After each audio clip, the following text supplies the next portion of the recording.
Hi everyone, good evening. I hope you all doing great and be safe in this pandemic time. ठीक है. So today I am going to discuss the online exam which was conducted by NBE National Board of Education. ठीक है, और ये level था आप लोगों का ग्रेजुएट लेवल और शिफ्ट थी मॉर्निंग 9 to 12. ठीक है, तो आज ये एग्ज़ाम कंडक्ट हुआ था. सीनियर असिस्टेंट पोस्ट के लिए था. और इसमें मैं आप लोगों को बताऊंगी कि बेसिकली क्योंकि ऑनलाइन था तो हम लोगों को पता नहीं होता किस टाइप की questions they are going to ask. So I just try my hard best कि मैं आप लोगों को बता पाऊँ कि कैसे कैसे क्वेश्चंस आज आए थे. ठीक है, और क्या क्या पैटर्न उनका बेसिकली रहा था. तो ये सारी चीज़ें तो वैसे सिलेबस में मेंशन होती हैं, बट क्वेश्चंस कैसे कैसे आए थे वो मैंने रिकॉल करने की कोशिश की है और मैं आप लोगों के सामने उसे ही डिस्कस करूँगी. ठीक है, तो 4 सेक्शंस थे: reasoning, general awareness, comprehension and maths and aptitude. ठीक है, 50 questions in each. So basically there 200 questions and 180 minute. ठीक है, आप लोगों को 3 घंटे मिले थे. And yes, there was negative marking, 1/4 negative marking थी. चलिए, ऑनलाइन मोड था एज यू ऑल नो, सब अच्छे से बताया हुआ था. इट वॉज र्यूमर कि ये NBE एग्ज़ाम होगा नहीं होगा, बट फाइनली दे कंडक्टेड और काफ़ी अच्छे से सारा मैनेज किया था from the beginning. Temperature measure करना, देन जिसके पास मास्क नहीं था दे प्रोवाइडेड द मास्क, और सैनिटाइज करना बार. सो बैरियर भी था बीच में. It was good. चलिए, तो बेसिकली हम फर्स्ट सेक्शन उठा लेते हैं. रीजनिंग और मैथ्स का दोनों को साथ साथ लेके चल रही हूँ क्योंकि मैं अलग अलग रिकॉल नहीं कर पा रही थी. तो कभी मैं रीजनिंग का सोच रही हूँ तो मैथ्स का दिमाग में आ रहा था, तो इसलिए मैंने दोनों को मर्ज कर दिया. देखिए, डायरेक्शन से रिलेटेड कोई क्वेश्चन आज देखने को नहीं मिला था कि वो नॉर्थ किया, साउथ किया, टर्न किया, ये ऐसा कोई क्वेश्चन नहीं मिला. ये मिसिंग नंबर्स वाले क्वेश्चन थे. 4 to 7 क्वेश्चन ऐसे थे ना, सिक्वेंस में पूछ लिया कि 3, 7, 9 ऐसे फिर नेक्स्ट नंबर क्या होगा, या फिर डायग्राम फॉर्म में पूछ लेते हैं एज यू ना. डायग्राम में कैसे पूछा जाता है कि भाई ऐसे बना दिया और ऐसे स्पाइक्स निकाल दिए और यहाँ पे क्वेश्चन मार्क लगा दिए, फिर बताना था. ठीक है, तो ऐसे डायग्राम फॉर्म में भी काफ़ी क्वेश्चंस देखने को मिले थे. उसके बाद थे आप लोगों के रिलेशनशिप वाले क्वेश्चंस थे. ठीक है, कि वो मदर फादर डॉटर वाले से 3 से 4 क्वेश्चंस मिल गए थे. लॉस प्रॉफिट वाला और रेशियो वाले क्वेश्चंस तो बहुत ज़्यादा थे. ठीक है, तो लॉस प्रॉफिट 5 to 7 क्वेश्चंस थे. घुमा फिरा के कभी किस में लॉस पहले ही बता दिया, या फिर लॉस परसेंट पहले ही बता दिया. तो ऐसे लॉस प्रॉफिट को घुमा घुमा के 5 से 7 क्वेश्चन उन्होंने दिए थे. सिंपल इंटरेस्ट, कंपाउंड इंटरेस्ट के भी क्वेश्चन 2 से 3 देखने को मिल गए थे आज के क्वेश्चंस में एग्जाम में. ठीक है, उसके बाद है ये x+1/x की वैल्यू गिवन है, तो आप लोगों को आगे जो स्टेटमेंट है उसमें वैल्यू फाइंड आउट करनी थी. ये वाले क्वेश्चंस आए थे. 3 से 4 क्वेश्चंस ऐसे देखने को मिल गए थे. ठीक है, तो ये x+1/x ही नहीं था, कहीं कहीं पे x-1/x था, कहीं कहीं पे सिंपल x+y की वैल्यू गिवन थी. तो ऐसे x/y की वैल्यू से रिलेटेड 3 से 4 क्वेश्चन देखने को मिल गए थे. ऐसा पूरा डिटो सेम क्वेश्चन आया था, ऐसे ही 0.25 है, ऐसे फिर आपको वैल्यू फाइंड आउट करनी थी. ठीक है, ये आए थे रिलेशन वाले कि अगर सेकंड डिजिट की फर्स्ट से क्या रिलेशन है, ऐसी 4th डिजिट की थर्ड से रिलेशन बताओ, है ना. तो आप लोग देख पा रहे होंगे, तो जो फर्स्ट है वो 7 का 7 का स्क्वायर है, तो ऐसे आंसर विल बी 6, है ना. ऐसे 3 से 4 क्वेश्चन देखने को मिल गए थे. लीप ईयर से कोई क्वेश्चन नहीं आया था. क्लॉक कैलेंडर से कोई क्वेश्चन नहीं आया था. डिस्काउंट और प्रॉफिट लॉस से 3 से 4 क्वेश्चन देखने को मिल गए थे. ठीक है, कितने इतना डिस्काउंट मिला तो इतने में बेचा, फिर उसको इतना % लॉस हुआ तो उसका CP बताओ, SP बताओ, ऐसे क्वेश्चंस उन्होंने पूछे थे डिस्काउंट रिलेटेड. ठीक है, एज रिलेटेड भी 3 से 4 क्वेश्चन थे कि मदर फादर डॉटर ऐसे एज भी था. 3 से 4 क्वेश्चन देखने को मिल गए थे. ये डिट्टो क्वेश्चन मुझे याद है, इसमें था कि भाई एक मिनी जू है एंड उसमें क्रेन्स एंड कैमल्स रहते हैं. जब हमने काउंटिंग की तो 25 हेड्स एंड 80 लेग्स थे. तो बताने थे कि क्रेन्स टोटल कितने, है ना. तो हेड और लेग वाले क्वेश्चन है ये. तो ये डिट्टो ऐसा क्वेश्चन पूछा गया था. पैरामीटर से क्वेश्चन हार्डली 1 या 2 ही था.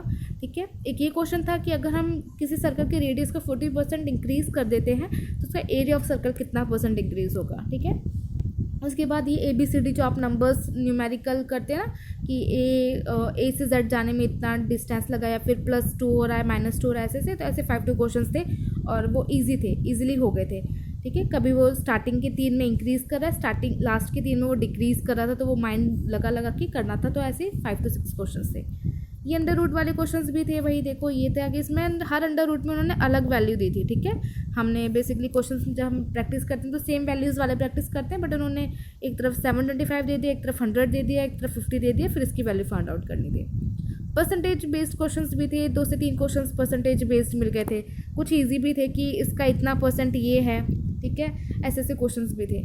प्लेस वैल्यू निकालनी थी आपको, जैसे इस क्वेश्चन में जो 8 डिजिट है ना, जो 8 डिजिट है उसकी प्लेस वैल्यू निकालती थी, दोनों 8 डिजिट्स की। ये क्वेश्चंस आए थे।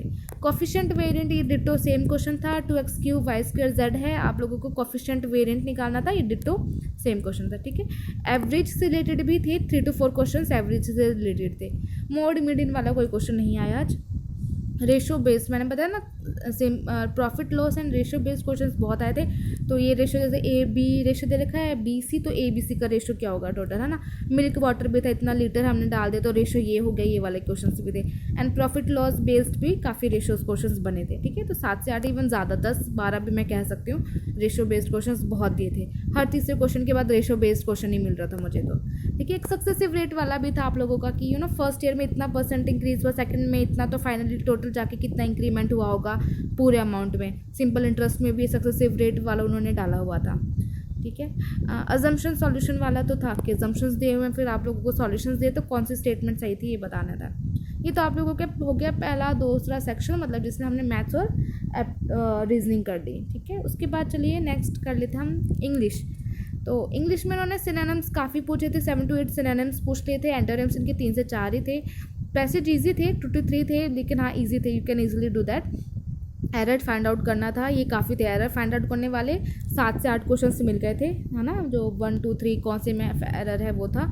सीक्वेंसिंग था, सीक्वेंसिंग में कैसे क्वेश्चंस पूछे थे कि इन्होंने स्टेटमेंट 1 और स्टेटमेंट 2 को तो कर दिया फिक्स, अब बीच में 4 ऑप्शंस दे दिए, 4 ऑप्शंस को हमें शफल करके अरेंज करके लिखना था, है ना। तो ऐसे 4 से 5 इवन ज़्यादा क्वेश्चंस मिले थे। सीक्वेंसिंग वाले भी बहुत क्वेश्चंस थे इंग्लिश में आज, ठीक है। ये कॉपी पेस्ट वाला क्वेश्चन था, जैसे इन्होंने ये ऊपर एड्रेस दे दिया और फिर पूछा कि सिमिलर एड्रेस कौन से ऑप्शन में है ना। तो सेम हमें देखना था कि कॉपी पेस्ट कौन सा हो रहा है। जैसे फॉर एग्जांपल मैं बताऊं तो ऊपर जैसे मान लो उन्होंने ABCD डाल दिया, तो नीचे ऑप्शंस में ABCD भी होगा, नीचे ऑप्शंस में A_B_C ऐसे D भी होगा, नीचे पूरा ABCD भी होगा, तो ये मैच कर रहा है तो ये आना था, ठीक है। तो ये वाला क्वेश्चंस भी उन्होंने दिए थे। ऐसे काफ़ी क्वेश्चंस थे सेम एड्रेस वाले ना, आपको देखने को मिलेंगे 4 to 5, ठीक है, नहीं 3 to 4। फिर आपका फिलअप्स वाले क्वेश्चंस काफ़ी थे, अबव आएगा, ऑन आएगा, एट आएगा, एडजेक्टिव, एडवर्ब्स, ये वाले 6 to 7 थे। स्पेलिंग वाले क्वेश्चंस काफ़ी थे, बट वो बहुत कंफ्यूजिंग थे। आई डोंट नो उन्होंने कहाँ से इतने बड़े बड़े वर्ड्स उठाए थे, और फिर हमें बताना था कि कौन सा इनकरेक्ट स्पेल है उसमें, है ना। ये थे 1 वर्ड सब्स्टिट्यूशन भी बहुत थे, 6 to 7 थे। जैसे एक था कि वो बिलीव्स इन गॉड, तो ऑप्शन थे दीस्ट है, अदीस्ट है ना, ये सारे थे। या फिर once in a blue moon को क्या हम बोलेंगे अगर एक वर्ड से सब्स्टिट्यूट करें, कि बहुत रेयरली दिखता है या बहुत फ्रिक्वेंटली दिखता है या रिसेंट में दिखा है। तो ऐसे काफ़ी क्वेश्चंस थे, 6 to 7 क्या अबव 10 लगा लो आप। 1 वर्ड सब्स्टिट्यूशन भी काफ़ी थे, ठीक है। तो ये आप लोगों का हो गया 2 पार्ट, हमने 3 कर लिए अभी तक। रीजनिंग एप्टीट्यूड करा दिया और इंग्लिश करा दिया। चलिए नेक्स्ट कर लेते हैं जनरल अवेयरनेस, ठीक है। स्टार्टिंग ही उन्होंने कोरोना से की थी, कोरोना से रिलेटेड वायरस के बारे में पूछा था, पहला क्वेश्चन ही वायरस का था। फिर उसके बाद स्कीम्स, किस स्टेट ने कोरोना के लेकर कौन सी स्पेसिफिक स्कीम बनाई है, हमारी यूनियन गवर्नमेंट ने कौन सी बनाई है। तो 6 to 7 आप लोगों को कोरोना बेस्ड ही देखने को मिल गया था, ठीक है। फिर मिडाइवल हिस्ट्री से क्वेश्चन उठाए थे, जैसे कि क्वेश्चन था नंदा डायनेस्टी के फाउंडर कौन थे, है ना। तो ये वाला क्वेश्चन था। या फिर हमारे बहुत सारे किंग कैपिटल को शिफ्ट कर देते हैं, तो ऐसा कोई क्वेश्चन आया था कि उस कैपिटल को यहाँ से वहाँ शिफ्ट किया था, तो किस राजा ने किया था। ऐसे 5 to 6 क्वेश्चन आप लोगों को मिडाइवल हिस्ट्री से देखने को मिले थे, है ना। उसके बाद करंट अफेयर्स बेसिकली उन्होंने जोन ऑनवर्ड्स पूछे थे। जैसे साइक्लोन, अभी अरेबियन सी में कौन सा साइक्लोन आया था, बे ऑफ बंगाल में कौन सा साइक्लोन आया था, उड़ीसा को किसने हिट किया था, ठीक है। ये सारे क्वेश्चंस थे। और करंट अफेयर्स में था कि भाई famous personalities with their field, मतलब कि जैसे एग्जाम्पल था शंकर प्रसाद वाला। फील्ड ऑप्शन में डाल दिया, डांसर है, म्यूजिशियन है, ड्रामा से रिलेटेड है, थिएटर बेस्ड है, जो भी है, ऐसे क्वेश्चन आए थे, ठीक है, 4 to 5। उसके बाद आप लोगों का जो अभी ब्लैक होल वाला था ना, उससे भी क्वेश्चन आया था, टेलीस्कोप या ऑर्बिटल वाला आया था। डांस फॉर्म्स आए थे, जैसे केरला के उन्होंने दोनों डांस फॉर्म अलग अलग क्वेश्चन में अलग अलग तरीके से पूछ लिया। तो केरला के दोनों कथकली और भरतनाट्यम उन्होंने पूछ लिए थे। और एक डांस फॉर्म उनका आया था मैच द फॉलोइंग में, तो कौन सा इनकरेक्ट था, तो उन्होंने घूमर को वेस्ट बंगाल से रिलेट किया था, जबकि घूमर राजस्थान का है ना। तो ऐसे ऐसे डांस फॉर्म में 3 ही क्वेश्चन आए थे डांस फॉर्म के।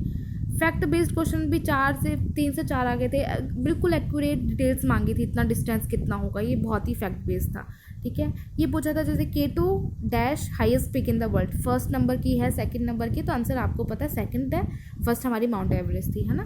तो स्टेट बेस्ड पॉलिसीज़ मैंने बताई थी, कोई स्पेसिफिक पॉलिसी बता दी, बोला कि किस स्टेट ने ये लागू की है, तो वो भी थी। बुक और ऑथर बुक का नाम दी थी, ऑथर बताना था। ऐसे एक से दो क्वेश्चन थे और एक क्वेश्चन ये था कि ओरिजिन ऑफ स्पीशीज़ किसने लिखी थी, डार्विन ने, न्यूटन ने, इन सब ने, ठीक है। केमिस्ट्री से रिलेटेड कोई क्वेश्चन देखने को मुझे नहीं मिला। फिजिक्स के एक के दो क्वेश्चन ईजी वाले आ गए थे, ठीक है। मॉडर्न हिस्ट्री से गांधी जी से रिलेटेड 2 क्वेश्चन उन्होंने पूछ लिए थे मॉडर्न हिस्ट्री में, कि गांधी जी ने कुछ ऐसे था, आई एम सॉरी मैं अभी अच्छे से नहीं रिकॉल कर पा रही थी उस टाइम भी, कि गांधी जी ने कौन सी किस ओकेशन पे स्टार्ट किया था, जब वो तिलक, या तो तिलक के डेथ के बाद या तिलक के डेथ से पहले, आई डोंट नो। तो ऑप्शंस थे नॉन कॉपरेशन, साल्ट सत्याग्रह या फिर सिविल डिसोबीडियंस। गांधी जी और तिलक वाला एक क्वेश्चन आया था। साबरमती आश्रम को हम पॉपुलरली क्या बोलते हैं, तो ऑप्शंस थे सत्याग्रह आश्रम बोलते हैं या फिर अहिंसा आश्रम बोलते हैं, तो ऐसे ऑप्शंस थे, ठीक है। उसके बाद है 1 ग्रिड 1 सन 1 वर्ल्ड, ये किस एनर्जी से रिलेटेड है, तो पावर था है, और आपका विंड था, as you all know solar energy से, है ना, मोदी जी सर बोलती रहते हैं इस बारे में। ट्रिब्यूटरी ऑफ गंगा था, यानी कि ट्रिब्यूटरीज दे रखी थी और पूछा था इसमें से कौन सी ट्रिब्यूटरी नहीं है, सोन, प्राण, गंगा, है ना, ऐसे ऑप्शंस दे रखे थे। उसके बाद है रशिया और अलास्का के बीच कौन सा स्ट्रेट है, बेरिंग स्ट्रेट, है ना। ऐसे आपका इंडिया और श्रीलंका के बीच पाक स्ट्रेट, तो स्ट्रेट्स पढ़ के जाना। 5 ईयर प्लान का क्रक्स पूछा था उन्होंने कि हॉर्टिकल्चर मिशन किस 5 ईयर प्लान में आया था, 5th है, 7th है, 8th है, जो भी है, ठीक है। जैसे महानोबिस मॉडल हम सेकंड 5 ईयर को बोलते हैं, जो बेसिकली इंफ्रास्ट्रक्चर बेस्ड है। फर्स्ट 5 ईयर प्लान में पूरा हमने एग्रीकल्चर पे, फर्स्ट और थर्ड में दोनों में हमने एग्रीकल्चर पे फोकस किया था, सेकंड पे हमने मैन्युफैक्चरिंग पे फोकस किया था। तो थोड़ा क्रक्स पढ़ के जाना। प्रेसिडेंट से रिलेटेड 2 से 3 क्वेश्चंस देखने को मिल गए थे। यूनाइटेड नेशन से भी 1 से 2, जैसे कि यूनाइटेड नेशन की एक ऑर्गेनाइजेशन दे दी और फिर पूछा है कि वो उसका इस्टेब्लिशमेंट कब हुआ था, तो यूनाइटेड नेशन से भी 1 से 2 क्वेश्चन मिल गए थे। इन्वायरमेंट प्रोटेक्शन एक्ट कब स्टार्ट किया था, ये क्वेश्चन था, ठीक है। और अभी जो रिसेंटली हमारे फेमस पर्सनैलिटीज़ गए हैं ना, तो उनसे रिलेटेड थे कि भाई वो किस फील्ड से रिलेटेड थे या फिर उन्होंने क्या, कौन सी बुक लिखी थी, ये सारे पूछे गए थे। और ये सिर्फ इंडिया नहीं, वर्ल्ड वाइड की बात हो रही है, ठीक है। वर्ल्ड वाइड में जो भी पर्सनैलिटीज़ फेमस गई हैं उनके बारे में भी था। प्लेयर और स्पोर्ट्स का कनेक्शन पूछा गया था, प्लेयर का नाम दे दिया, फिर बताना किस स्पोर्ट्स से रिलेटेड है, या फिर एक फुटबॉल से रिलेटेड भी एक क्वेश्चन था, मैसी, ये सारे एग्जांपल्स दिए हुए थे उसमें, ये था। ओके, नेक्स्ट क्वेश्चन था कि जैसे गलवान वैली में अभी इंडिया चाइना स्टैंड ऑफ हुआ था, तो उस वक्त गलवान वैली में कौन प्रेजेंट था, लद्दाख की मिलिट्री प्रेजेंट थी, जम्मू कश्मीर की मिलिट्री प्रेजेंट थी, गोरखा रेजिमेंट प्रेजेंट थी, ये वाले क्वेश्चंस भी आए थे, ठीक है। जो न्यूटन सर का स्पेशल रिलेटिविटी वाला है कॉन्सेप्ट थ्योरी, है ना, स्पेशल रिलेटिविटी, उस पर भी हमारा क्वेश्चन बना था एक। और उसके बाद एक क्वेश्चन था उनका, इंडियाज़ नदर्न मोस्ट पॉइंट कैसा है, ठीक है। तो इंदिरा कोल हमारा नदर्न मोस्ट पॉइंट है। तो बहुत सारे ऑप्शन थे, इंदिरा कोल है, इंदिरा पॉइंट है, इंदिरा लेन है, ऐसे ऐसे थे। तो इंडियाज़ नदर्न मोस्ट पॉइंट, ठीक है। हड़प्पा से भी कोई ऐसा सच कोई क्वेश्चन उठाया नहीं उन्होंने, हड़प्पा सिविलाइजेशन से कोई क्वेश्चन नहीं आया, है ना। इंडस, झेलम, चेनाब, रावी, व्यास, सतलुज रिवर्स का थोड़ा लोकेशन देख के जाना कि पाकिस्तान में कौन कौन सी फॉल करती है, और मतलब फॉल इन द सेंस कौन कौन सी पाकिस्तान 1960 की जो हमारी इंडस वाटर ट्रीटी थी, है ना, वो वाली। तो इतना ही मैं रिकॉल कर पाई, इससे ज़्यादा मुझसे नहीं हो पाया, आई एम सॉरी। तो ये आप लोगों का था। आई होप ये आप लोगों को गैस वर्क तो मिल ही गया यार बेसिकली कि कैसे क्वेश्चंस आए थे, ठीक है। तो अगर मैं क्रक्स बताऊं तो मैथ्स और इसमें तो भाई अच्छे से रेशो वाला तो बहुत ही अच्छे से करके जाना। इंग्लिश में आपको 1 वर्ड सब्स्टिट्यूशन बहुत अच्छे से आना चाहिए, ठीक है। जनरल अवेयरनेस, करंट अफेयर्स, और बेसिकली इन्होंने ऑथर बुक ये सारा पूछा है, ठीक है। मेनली तो बेसिकली करंट अफेयर्स ही था, है ना। तो जो फैक्ट याद कर सकता है वो बच्चा फैक्ट्स भी कर सकता है। तो इतना ही था from my side, and I tried my best कि मैं आप लोगों को बिल्कुल जेन्युइन और ऑथेंटिक क्वेश्चन सामने ला सकूं, ताकि जो बच्चा NBE की प्रैक्टिस करेगा नेक्स्ट ईयर के लिए वो थोड़ा अच्छे से गाइडेंस ले सके through this video. And please do share and subscribe if you think कि येस ये बहुत ही ज़्यादा ऑथेंटिक वन मैंने प्रेजेंट किया है इन फ्रंट ऑफ यू।